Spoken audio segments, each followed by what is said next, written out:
अस्सलाम वालेकुम व्यूअर्स, कैसे हैं आप? उम्मीद है सब खैरियत से होंगे। ਅਸੀਂ ਹੁਣ ਪਾਟੀ ਜੀ ਝੌਂਪੜੀ 'ਚ ਵੜੇ ਆ।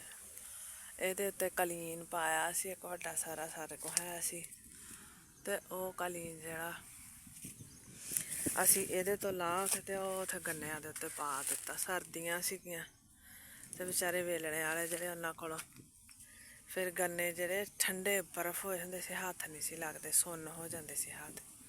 ਫਿਰ ਉਹਨਾਂ ਇਸ ਝੌਂਪੜੀ ਦੇ ਉੱਤੋਂ ਲਾਹ ਕੇ ਤੇ ਉੱਥੇ ਪਾ ਲੈਂਦੇ ਸੀ, ਵਰਤ ਲੈਂਦੇ ਸੀ। ਅੱਛਾ, ਅੱਜ ਦੀ ਗੱਲ ਇਹ ਹੈ ਕਿ ਮੌਸਮ ਤਾਂ ਬੜਾ ਪਿਆਰਾ ਵਾ, ਵੈਸੇ ਠੰਡੀ ਹਵਾ ਵਗਣ ਡਈ, ਕਿੰਨਾ ਮਜ਼ੇਦਾਰ ਮੌਸਮ ਹੈ। ਪਹਿਲੇ ਵਕਤਾਂ ਦੇ ਲੋਕ ਕਿੰਨੇ ਫਰਾਖ ਦਿਲ ਸੀ ਨਾ, ਅਸੀਂ ਬੜੇ ਤੰਗ ਦਿਲ ਆ। ਮੇਰੀ ਦਾਦੀ ਅੱਲਾ ਬਖਸ਼ੇ, ਮੇਰੀ ਨਾਨੀ ਕੋਈ ਸ਼ੈ ਲੈਣ ਆਉਣੀ ਨਾ, ਉਹਨਾਂ ਉੱਦਾਂ ਹੀ ਪਾ ਦੇਣੀ।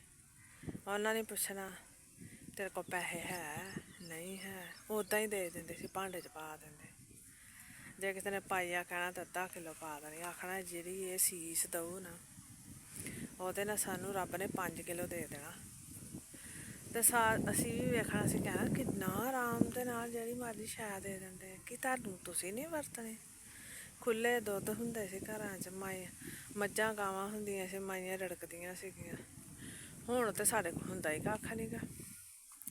ਹੁਣ ਹਰ ਸ਼ੈ ਮੁੱਲ ਦੀ, ਹਰ ਸ਼ੈ ਦੇ ਰੋਣੇ ਪਏ ਰਹਿੰਦੇ। ਸਬਜ਼ੀ ਦਾ ਵੱਖਰਾ ਖਰਚਾ ਵਾ, ਫਰੂਟ ਦਾ ਵੱਖਰਾ ਖਰਚਾ ਵਾ, ਜਿਹੜਾ ਹੈ ਵਾ ਦੁੱਧ ਦਾ ਵੱਖਰਾ ਬਿੱਲ ਆ, ਪਾਣੀ ਦਾ ਵੱਖਰਾ ਬਿੱਲ ਆ। ਸ਼ੁਕਰ ਆ ਅਸੀਂ ਪਿੰਡ ਥਾਂ 'ਚ ਰਹਿੰਦੇ ਹਾਂ ਤੇ ਸਾਨੂੰ ਪਾਣੀ ਦਾ ਬਿੱਲ ਨਹੀਂ ਆਉਂਦਾ, ਨਹੀਂ ਤਾਂ ਇੱਥੇ ਵੀ ਕੋਈ ਕਸਰ ਨਾ ਰਵੇ। ਗੈਸ ਦਾ ਵੱਖਰਾ ਬਿੱਲ ਆ, ਬਿਜਲੀ ਦਾ ਵੱਖਰਾ, ਅਕਲੋਂ ਬਾਹਰ ਹੋ ਜਾਂਦੀ ਹੈ ਬੰਦੇ ਦੀ ਗੱਲ। ਉਦੋਂ ਬੱਤੀ ਹੁੰਦੀ ਨਹੀਂ ਸੀ, ਟਾਵੀਂ ਬੱਤੀ ਹੁੰਦੀ ਸੀਗੀ। ਤੇ ਮੇਰੀ ਦਾਦੀ ਦੱਸਦੀ ਸੀ ਅੱਲਾ ਬਖਸ਼ੇ ਕਿ ਪਿੰਡ 'ਚ ਪਹਿਲਾ ਬਲਬ ਸਾਡੇ ਘਰ ਲੱਗਾ ਸੀਗਾ। ਤੇ ਮੇਰਾ ਦਾਦਾ ਅੱਲਾ ਬਖਸ਼ੇ ਹਕੀਮ ਸੀ, ਤੇ ਜਦੋਂ ਲੋਕੀ ਸਾਰੇ ਵੇਖਣ ਆਉਂਦੇ ਸੀ ਵੀ ਉਹਨਾਂ ਦੇ ਘਰ ਆਂਡਾ ਬਲਦਾ ਵੀ ਬਲਬ ਨੂੰ ਕਹਿੰਦੇ ਸੀਗੇ। ਉਦੋਂ ਕੋਈ ਲੋਕੀ ਆਪਣੀ ਜਿਹੜੀ ਅਸੀਂ ਕਹਿੰਦੇ ਨਾ, ਅਸੀਂ ਸਾਡੀ ਜ਼ਰੂਰਤ ਅਸੀਂ ਇਹਦੇ ਬਗੈਰ ਰਹਿ ਨਹੀਂ ਸਕਦੇ, ਲੋਕੀ ਉਹਨਾਂ ਛਾਵਾਂ ਬਗੈਰ ਰਹਿੰਦੇ ਸੀ, ਜੀਂਦੇ ਸੀਗੇ। ਤੇ ਸਾਰੀਆਂ ਛਾਵਾਂ ਕੁਦਰਤੀ ਹੁੰਦੀਆਂ ਸੀਗੀਆਂ, ਪੈਸੇ ਦੀ ਇੰਨੀ ਰੇਲ ਪੇਲ ਨਹੀਂ ਸੀ, ਤੇ ਟੈਨਸ਼ਨ ਵੀ ਕੋਈ ਨਹੀਂ ਸੀ ਹੁੰਦੀ ਕਿਸੇ ਨੂੰ ਸ਼ੈ ਦੇਣ ਲੱਗਿਆ, ਕਿਸੇ ਨੂੰ ਸੂਟ ਦੇ ਦੇਣਾ ਆਪਣੀ ਪਸੰਦ ਦਾ, ਐਡਾ ਵਧੀਆ ਸੂਟ ਸਾਂਭ ਕੇ ਰੱਖਣਾ। ਅਸੀਂ ਆਪਣੀ ਅੱਖੀਂ ਵੇਖਿਆ ਆਪਣੇ ਨਾਨੀਆਂ ਦਾਦੀਆਂ ਨੂੰ, ਫੁੱਫੀਆਂ ਨੂੰ ਇੱਦਾਂ ਕਰਦਿਆਂ ਕਿ ਜਿਹੜਾ ਸਾਡੀ ਪਸੰਦ ਦਾ, ਉਹਨਾਂ ਦੀ ਪਸੰਦ ਦਾ ਸੂਟ ਹੋਣਾ ਨਾ, ਉਹਨਾਂ ਨੇ ਆਪਣੀ ਧੀ ਨੂੰ ਦੇ ਦੇਣਾ, ਆਪਣੀ ਨੂੰਹ ਨੂੰ ਦੇ ਦੇਣਾ। ਤੇ ਹੁਣ ਤੇ ਬਹੁਤ ਘੱਟ ਵਾ। ਹੁਣ ਤਾਂ ਅਸੀਂ ਕਿਸੇ ਆਰਾਮ ਨਾਲ ਹੀ ਕਹਿ ਦਿੰਦੇ ਸਾਡੇ ਤੇ ਆਪਣੇ ਨਹੀਂ ਪੂਰੇ ਹੁੰਦੇ, ਤੇ ਅਸੀਂ ਕਿਸੇ ਨੂੰ ਕੀ ਦੇਣਾ। ਖਾਣ ਪੀਣ ਵਾਲੀ ਸ਼ਾਇਦ ਜਿਹੜੀ ਮਰਜ਼ੀ ਸ਼ਾਇਦ ਕਿਸੇ ਘਰੋਂ ਮੰਗ ਲਓ। ਹੁਣ ਦੂਜੀ ਵਾਰੀ ਜੇ ਕੋਈ ਸਾਲਣ ਲੈਣ ਜਾਵੇ ਜਾਂ ਕੋਈ ਪੁੱਛਣ ਜਾਏ ਸ਼ਾਇਦ, ਅਗਲੇ ਲੜ ਪੈਂਦੇ, ਕਹਿੰਦੇ ਇਹ ਤਾਂ ਹੈ ਹੀ ਮੰਗਦੇ ਆ। ਇੱਦਾਂ ਦਾ ਤਾਂ ਸਾਡਾ ਹਿਸਾਬ ਆ। ਹੁਣ ਦਿਲ ਬੜੇ ਤੰਗ ਹੋ ਗਏ ਆ। ਅੱਗੇ ਦਿਲ ਖੁੱਲ੍ਹੇ ਸੀਗੇ, ਅੱਗੇ ਨੌਕਰ ਹੁੰਦੇ ਸੀ, ਰੋਟੀ ਉੱਤੇ ਨੌਕਰ ਨੂੰ ਰੱਖ ਲੈਂਦੇ ਸੀਗੇ ਕਿ ਭਾਈ ਤੈਨੂੰ 3 ਟਾਈਮ ਦੀ ਰੋਟੀ ਦੇਈ ਜਾਵਾਂਗੇ, ਜੋ ਅਸੀਂ ਖਾਵਾਂਗੇ ਤੂੰ ਵੀ ਉਹੀ ਖਾਏਂਗਾ, ਤੇ ਸਾਡਾ ਕੰਮ ਕਰੀ ਜਾਏ। ਲੀੜਾ ਲੱਤਾ ਛਈ ਛਮਾਈ ਬਣਾ ਦਿਆ ਕਰਾਂਗੇ, ਤੇ ਪੈਸੇ ਧੇਲੇ ਦੀ ਗੱਲ ਨਾ ਕਰੀ। ਤੇ ਅੱਗੇ ਇੱਦਾਂ ਹੁੰਦਾ ਸੀਗਾ ਵੀ ਕਣਕ ਲੈ ਕੇ ਦੁਕਾਨਾਂ ਤੇ ਲੋਕੀ ਕਣਕ ਵੇਚ ਕੇ ਆਪਣੇ ਸਬਜ਼ੀ ਪਾਣੀ ਜਾ ਕੇ ਸ਼ੈ ਚਾਹੀਦੀ ਹੋਣੀ ਤੇ ਲੋਕਾਂ ਨੇ ਲੈ ਆਉਣੀ।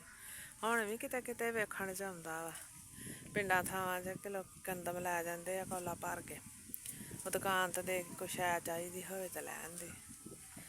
ਹੁਣ ਇਹ ਛਾਵਾਂ ਬਹੁਤ ਘੱਟ ਹੋ ਗਈਆਂ ਨੇ, ਅੱਗੇ ਇਹ ਛਾਵਾਂ ਬੜੀਆਂ ਸੀਗੀਆਂ। ਹੁਣ ਤਾਂ ਜਿਹੜੇ ਨੌਕਰ ਨੇਗੇ ਉਹ 20,000 25,000 ਲੈ ਕੇ ਵੀ ਮਹੀਨੇ ਦਾ ਔਖੇ ਰਹਿੰਦੇ ਆ, ਕੰਮ ਨਹੀਂ ਸਵਾਦ ਤਰ੍ਹਾਂ ਕਰਦੇ। ਅੱਗੇ ਦੇ ਲੋਕ ਚੰਗੇ ਸੀਗੇ।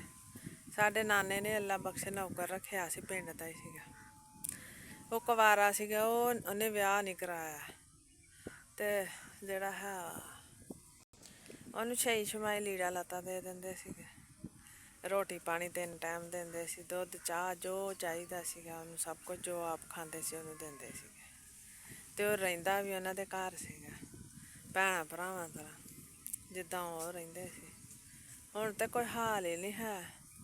ਹੁਣ ਤਾਂ ਜਿਹੜਾ ਕੋਈ ਨੌਕਰ ਰੱਖ ਲਓ ਉਹ ਤੁਹਾਨੂੰ ਲੁੱਟ ਕੇ ਲੈ ਜਾਂਦਾ ਵਾ, ਪੈਸੇ ਵੀ ਵੱਧ ਲੈ ਜਾਂਦਾ ਵਾ, ਪਹਿਲਾਂ ਐਡਵਾਂਸ ਲੈ ਜਾਂਦਾ, ਤੇ ਪੈਸੇ ਵੀ ਫਿਰ ਵੱਧ ਲੈ ਲੈਂਦਾ, ਇੱਧਰੋਂ ਉੱਧਰੋਂ ਵੀ ਫੜ ਲੈਂਦਾ, ਤੇ ਤੁਹਾਨੂੰ ਜਾਣ ਲੱਗਿਆ ਲੁੱਟ ਕੇ ਵੀ ਲੈ ਜਾਂਦਾ। ਆਹ ਤੇ ਹਾਲ ਹੋਇਆ ਪਿਆ ਵਾ। ਹੁਣ ਤਾਂ ਸਮਝ ਹੀ ਨਹੀਂ ਆਉਂਦੀ ਕਿੱਧਰ ਨੂੰ ਦੁਨੀਆ ਤੁਰੀ ਜਾਂਦੀ ਆ। ਹੁਣ ਲੋਕੀ ਦੇਣ ਤੋਂ ਬਹੁਤਾ ਲੈਣਾ ਪਸੰਦ ਕਰਦੇ ਆ ਕਿ ਸਾਨੂੰ ਕੋਈ ਦਵੇ ਤੇ ਸਾਨੂੰ ਦੇਣਾ ਨਾ ਪਵੇ। ਤੇ ਇਹ ਤਾਂ ਮਾੜੀ ਗੱਲ ਆ ਨਾ, ਬੰਦੇ ਨੂੰ ਦਿੰਦੇ ਰਹਿਣਾ ਚਾਹੀਦਾ, ਦੇਣ 'ਚ ਹੀ ਇੱਜ਼ਤ ਵਾ। ਅੱਛਾ, ਜਿਹੜੀ ਪਿਛਲੀ ਨਸਲ ਸੀਗੀ ਉਹ ਤਾਂ ਚਲੋ ਨਾ ਬੜੇ ਫਰਾਖ ਦਿਲ ਸੀਗੇ। ਅਗਲੀ ਨਸਲ ਜਿਹੜੀ ਹੁਣ ਅਸੀਂ ਆ ਨਾ, ਅਸੀਂ ਪਿਛਲਿਆਂ ਦੀ ਨਸਲ ਦੇ ਨਾਲ ਰਲ ਨਹੀਂ ਸਕਦੇ। ਪਿਛਲਿਆਂ ਆਪਣੇ ਵੱਡਿਆਂ ਦੇ ਨਾਲ ਉਹ 1 ਮਿੰਟ 'ਚ ਉਹਦੀ ਸਾਰਾ ਕੁਛ ਚੁਕਾ ਦਿੰਦੇ ਸੀ ਜਿਹੜਾ ਕੋਈ ਉਹਨਾਂ ਦੇ ਬੂਹੇ 'ਤੇ ਆਉਂਦਾ ਸੀ। ਅਸੀਂ ਹੁਣ ਅੱਗੋਂ ਕੁਛ ਉਹਨਾਂ ਨਾਲੋਂ ਬਹੁਤੇ ਸਿਆਣੇ ਹੋ ਗਏ ਹਾਂ ਵੀ ਅਸੀਂ ਸਿਆਣੇ ਹਾਂ, ਅਸੀਂ ਘਰ ਬਾਰ ਬਣਾਉਣਾ, ਜਾਇਦਾਦਾਂ ਬਣਾਉਣੀਆਂ। ਹਾਲਾਂਕਿ ਉਹਨਾਂ ਬੜੀਆਂ ਜਾਇਦਾਦਾਂ ਬਣਾਈਆਂ ਸੀਗੀਆਂ। ਸਾਡੇ ਦਾਦਿਆਂ ਨਾਨਿਆਂ ਨੇ ਜਿਹੜੀਆਂ ਬਣਾਈਆਂ, ਸਾਡੇ ਪਿਓਾਂ ਨੇ ਨਹੀਂ ਬਣਾਈਆਂ। ਅਤੇ ਪਿਓਾਂ ਤੋਂ ਅੱਗੋਂ ਅਸੀਂ ਕੀ ਬਣਾ ਲਿਆ? ਕੁਛ ਵੀ ਨਹੀਂ। ਹਾਲਾਂਕਿ ਅਸੀਂ ਬੜੇ ਸਮਝਦੇ ਅਸੀਂ ਆਪਣੇ ਆਪ ਨੂੰ ਸਿਆਣੇ ਹਾਂ। ਅਤੇ ਅੱਗੋਂ ਜਿਹੜੀ ਅਗਲੀ ਨਸਲ ਆ ਉਹ ਉਸ ਤੋਂ ਵੀ ਤੰਗ ਦਿਲ ਆ। ਗਾਂਹ ਨੂੰ ਅਸੀਂ ਹੱਥ ਪਾਉਂਦੇ ਹਾਂ ਅਤੇ ਅਸੀਂ ਪਿੱਛੇ ਤੋਂ ਕਦੀ ਸਬਕ ਨਹੀਂ ਸਿੱਖਦੇ। ਅਤੇ ਅਸੀਂ ਕਿੱਦਾਂ ਗਾਂਹ ਚੱਲ ਜਾਣਾ। ਅੱਲਾ ਹਾਫਿਜ਼। ਆਪਣਾ ਖਿਆਲ ਰੱਖਿਓ। ਅੱਲਾ ਹਾਫਿਜ਼।